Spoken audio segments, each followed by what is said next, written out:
In 2021, Europe watched an entire third of its automotive production basically just vanish. Yeah, completely evaporate. Right, and it wasn't because of like a massive labor strike across the continent or Or a sudden steel shortage or something. exactly, not a crash in consumer demand either. A full one-third of an industry that's literally central to the European economy just halted because they couldn't get their hands on a microscopic piece of silicon.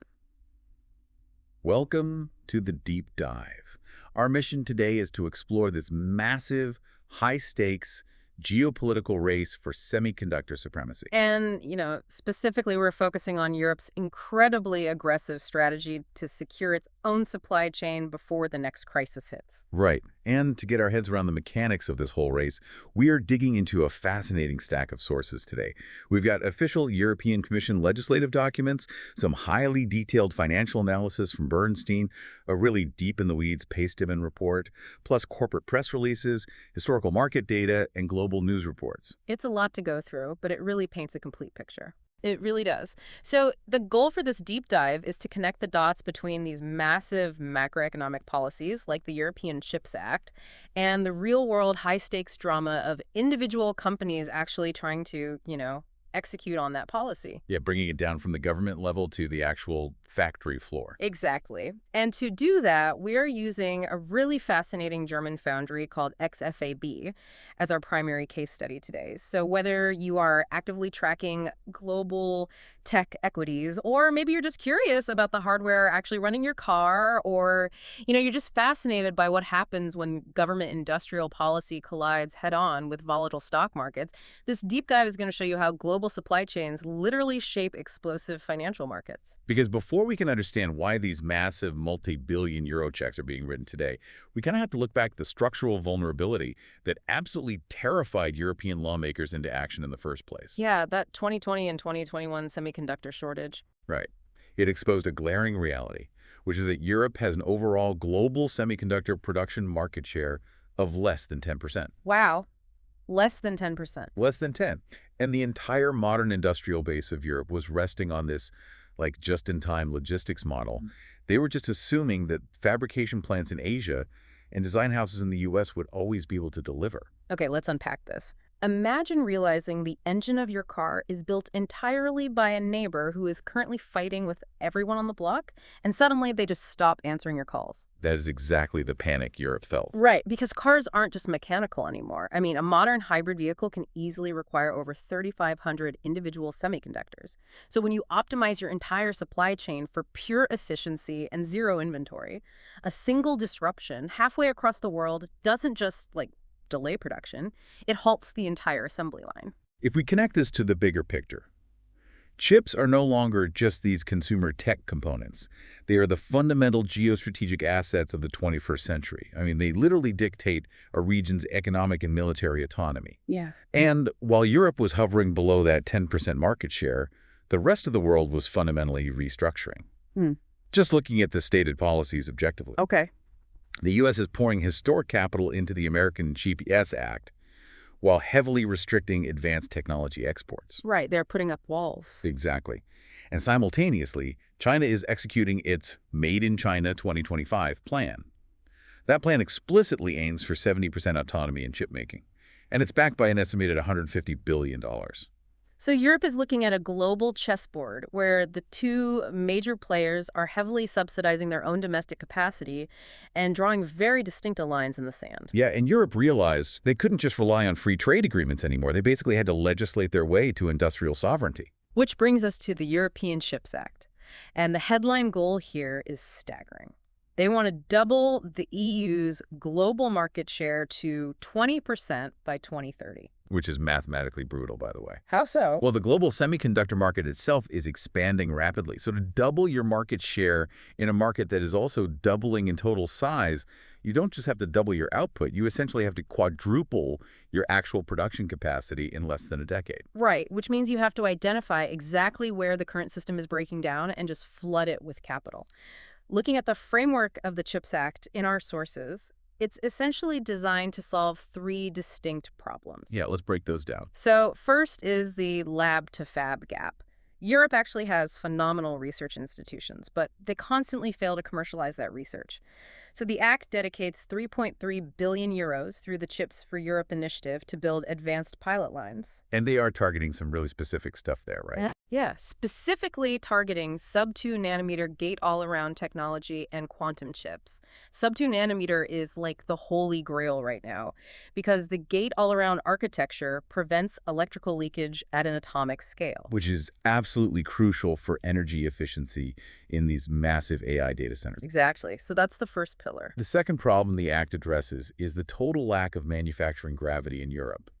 Through what they call the Security of Supply Framework, they are incentivizing these first-of-a-kind integrated production facilities and open EU foundries. Basically making it financially viable to actually pour concrete and build clean rooms on European soil. Exactly. And finally, the third element is a crisis monitoring system. It's an alert network set up to monitor supply chains and try to anticipate bottlenecks before they force another massive automotive shutdown. But I have to say, I look at that 3.3 billion euro figure for pilot lines, and I have to push back a bit. I mean, is throwing a few billion euros at pilot lines actually enough to catch up to Asia and the US? That's a fair question. Because you have TSMC and Samsung spending tens of billions on single facilities, they are decades ahead in massive-scale digital logic manufacturing for things like smartphone processors. It kind of feels like Europe is bringing a knife to a gunfight here. Well, if they were trying to compete in cutting-edge smartphone processors, it absolutely would be. But the sources highlight a really critical strategic pivot here. Europe isn't necessarily trying to beat Asia at manufacturing the absolute smallest consumer chips. Okay, so what is the play then? They're looking at the shift from cloud computing to edge computing. Today, the vast majority of data processing happens in massive, centralized server farms. The cloud, which is obviously heavily dominated by a handful of U.S. tech giants. Right, your Amazons, your Microsofts. Exactly. But within the next 5 years, that dynamic is expected to flip. An estimated 80% of data is expected to be processed at the edge. At the edge, meaning on the device itself, right? Like the autonomous car making a split-second decision, or the industrial robot on a factory floor, or even a smart medical implant. Exactly. And edge devices require a totally different silicon architecture. They don't need the super advanced 2-nanometer logic chips that you'd use for training large language models. They need highly specialized power electronics, advanced sensors, and photonics. Ah, okay. And these are areas where Europe already has an incredibly strong legacy industrial base. So their strategy is to dominate these specific strategic niches and secure the supply chain for their own automotive and industrial sectors, rather than chasing a consumer market that they've frankly already lost. That makes a lot of sense, but, Europe can write all the ambitious legislation it wants in Brussels, but none of it actually matters until Earth is moving on a construction site. Right, legislation is just paper until the check's clear. Exactly. So let's look at where these massive checks are finally clearing, specifically down in Germany. In December 2025, the European Commission formally approved 623 million euros in German state aid to fund 2 new semiconductor facilities. Yeah, and the lion's share of that, about 495 million euros, is being injected into global foundries in Dresden for a project called Sprint. Right. That's building 300-millimeter wafer capacity specifically engineered for aerospace, defense, and critical infrastructure applications. It's essentially a pure play for continental security. But here's where it gets really interesting. I want to pivot to the remaining 128 million euros, which is going to XFAB for a project they call Fab4Micro in Erfurt. Yes. The European Commission defines what XFAB is doing as an open EU foundry. And to visualize this, think of it like this. Instead of a massive tech company building a private, closed-off kitchen just to bake their own proprietary cakes, XFAB is building a massive state-of-the-art community kitchen. That's a great way to look at it. Right. So fabulous startups, companies that design chips but don't own the billion-dollar facilities to actually make them, can come in and use XFAB's equipment and expertise to cook up their own custom silicon designs. Which is absolutely vital for the European startup ecosystem. And what justifies this specific grant as a first-of-a-kind facility under the CHIPS Act is the specific menu XFAB is offering in that kitchen. Right, the actual tech. Yeah, they are combining MEMS microelectromechanical systems with innovative packaging and integration processes that simply do not exist at scale anywhere else in Europe right now. And to really grasp why XFAB is the protagonist in this particular slice of the CHIPS Act, you have to look at their history. They were literally born out of the dismantling of the East German electronics conglomerate Combinat Microelectronic Erfurt back in the 1990s. Talk about a pivot. I know! From the remnants of a state-run enterprise operating behind the Iron Curtain, they've evolved into this publicly traded company on the Euronext exchange. Today, they employ roughly 4,300 people globally, with fabs in Germany, France, Malaysia, and Texas in the U.S. And this new Fab4Micro project brings that whole legacy full circle. They are injecting between 300 and 400 million euros in total investment back into Erfurt, with volume production slated for the end of 2028 or 2029. And that's creating jobs too, right? Yeah, this expansion is designed to create about 100 new, highly specialized engineering jobs. But the real story is the underlying technology they are scaling for things like AI data centers, medical tech, and optical systems. Right. The sources really emphasize their focus on MEMS and silicon photonics. Now, for those listening, can you translate that a bit? MEMS microelectromechanical systems. Those are basically microscopic moving parts on a chip, right? Like microscopic gears, levers, or like tiny diving boards that act as physical sensors. Exactly, physical mechanical parts at a microscopic level. But I really want to dig into the silicon photonics side because this is where the massive AI data center narrative collides with XFAB. My understanding is that traditional copper wiring in these massive AI server racks is basically hitting a physical wall. Yeah. It's literally melting down from the sheer volume of data, running way too hot and too slow. Yeah, the heat is a huge bottleneck. And photonics solves this by using microscopic lasers to transmit data via light instead of electricity. Is that right? That's it exactly. And what's fascinating here is how XFAB is taking those distinct technologies and mashing them together through a process called heterogeneous integration. Heterogeneous integration. Okay, what does that look like? Well, think of traditional chip manufacturing like urban sprawl. Yeah. Sprawling single-story houses spread out over a large area. Heterogeneous integration is like building a microscopic skyscraper. Oh, wow. Yet you are stacking different layers vertically. So you might have electronic logic processing on one floor, optical light pathways for photonics on the next floor up, and mechanical MEMS sensors on the very top. And they are all integrated into one piece. Exactly, all integrated into a single, dense three-dimensional component. It drastically reduces the distance data actually has to travel, which massively improves speed and slashes power consumption for AI infrastructure and automotive systems.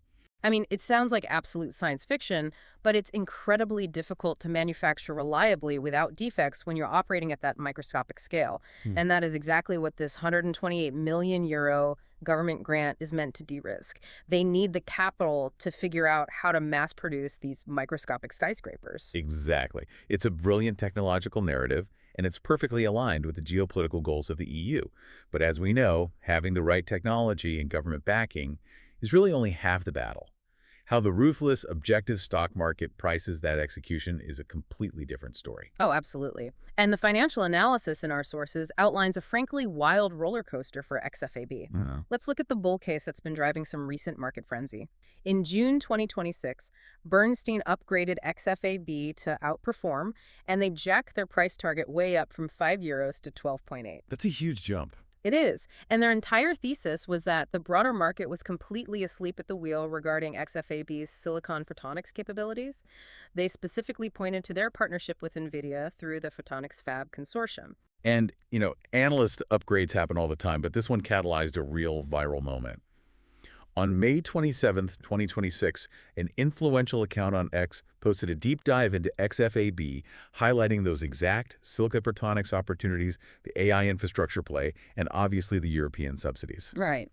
In a single trading session, XFAB's stock surged an unbelievable 76%. 76% in one day. If you're listening to this and thinking a single day jump like that based on a social media post sounds exactly like a terrifying meme stock bubble, you aren't wrong to be skeptical. Yeah, it definitely sets off alarm bells. But then you look at the internal actions of the company's leadership.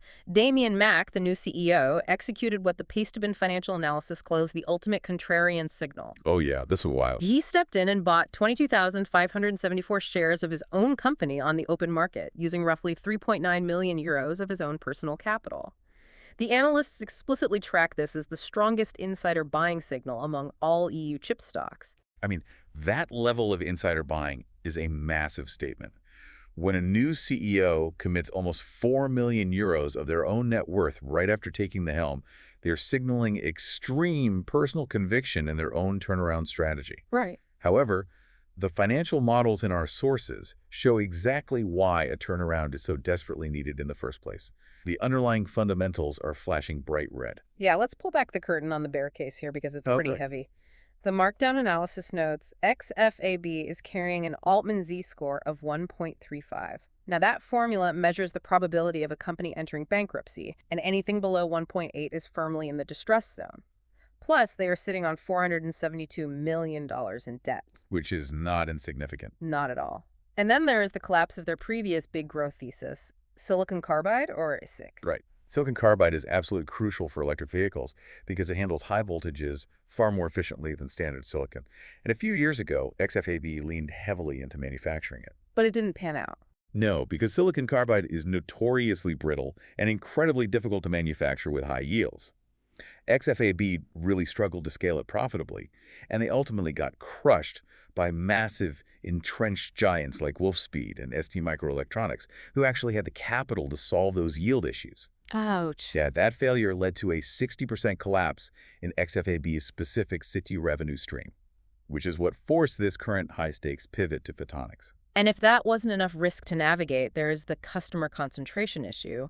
A terrifying 45% of XFAB's total revenue comes from just one single customer, a microelectronics design company called Melexis. And Melexis is heavily exposed to the cyclical automotive market. This means XFAB doesn't fully control its own destiny. Right. No matter how advanced their photonics packaging is, if global car sales dip and Melexis revises their orders down, XFAB's balance sheet takes a direct, unmitigated hit. It's a massive structural vulnerability for a company already carrying nearly $500 million in debt. So what does this all mean? I mean, on one hand, we are looking at a company holding over 200 million euros in combined government grants. They have a cutting-edge technological roadmap to solve the copper bottleneck in AI data centers, and a CEO willing to bet 3.9 million euros of his own cash. Yeah. But on the flip side, their previous massive tech pivot completely failed. They are deeply in debt. Their Z-score screams financial distress, and nearly half their revenue is tied to the whims of a single client. Is this a brilliant generational turnaround opportunity backed by sovereign wealth, or just a dangerous hype train fueled by tech buzzwords and state subsidies? This raises an important question about how we fundamentally evaluate companies tied to national security. Because XFAB is really the ultimate high-risk, high-reward proxy for the European Chips Act itself. How so? Well, they possess brilliant intellectual property, and they have the exact government backing required to build the infrastructure Europe desperately needs. Yeah. But they are operating in a ruthless global market where you still have to execute economically. Right. The EU can provide the capital to build the cleanroom in Erfurt, but Brussels cannot force global tech companies to buy the chips. And a sovereign grant doesn't magically fix a balance sheet heavily dependent on a single automotive client. It's the ultimate tension between geostrategic imperative and free market reality. Europe absolutely needs XFAB to succeed so they can process that upcoming wave of edge computing. But XFB still has to survive the brutal quarter-to-quarter demands of public shareholders and service a massive debt load while they wait for the Fab4Micro facility to actually come online in 2029. Precisely. They are building the bridge to the future, but they are carrying a massive amount of weight on a structure that is currently under immense financial stress. Wow. We've covered incredible ground in this deep dive. I mean, we started with the global supply chain panic of 2021, where the realization that auto factories could just grind to a halt over missing silicon triggered this massive geopolitical shockwave. Yeah, a total wake-up call. And we explored how that vulnerability birthed the European Chips Act, this multi-billion-euro legislative scramble to secure the continent's digital sovereignty by dominating edge computing. Then we trace those macro funds all the way down to the dirt in Erfurt, Germany, where a state-subsidized cleanroom is rising from the legacy of East German engineering. And finally, we unpacked how all of that grand strategy translates into the volatile, hyper-reactive charts of the public stock market. And, as we synthesize all of these different sources, the legislation, the technology, the financials, I want to leave you with a thought that really builds on this entire narrative. Okay, let's hear it. Let's assume the European Chips Act executes flawlessly. Europe succeeds in funding these cutting-edge open foundries with billions in taxpayer money. They successfully develop the manufacturing capabilities for silicon photonics and MEMS, and they absolutely dominate the processing of the 80% of data that will soon live at the edge. Best case scenario. Right. But what happens if these state-subsidized companies execute their turnarounds perfectly and become so successful and technologically advanced that massive foreign tech giants simply swoop in and acquire them a decade from now? Oh, wow. Can regional legislation truly protect technological sovereignty in an inherently free market global economy? Or are European taxpayers ultimately just funding the high-risk R&D for tomorrow's multinational mega mergers? Man, that is exactly the kind of paradox that makes this space so fascinating. You spend billions to build an impenetrable fortress, only to realize someone might just buy the deed to the land it sits on. Thank you for joining us on this deep dive into the sources. We hope this exploration of semiconductor geopolitics and financial mechanics gives you a totally new lens the next time you hear about a supply chain delay, or look at the dashboard of your car, or watch a stock chart explode. Keep asking questions and keep exploring the hidden architecture of the world around you. Because, as we saw today, the moment you assume the system is perfectly stable is the exact moment you realize how fragile it truly is.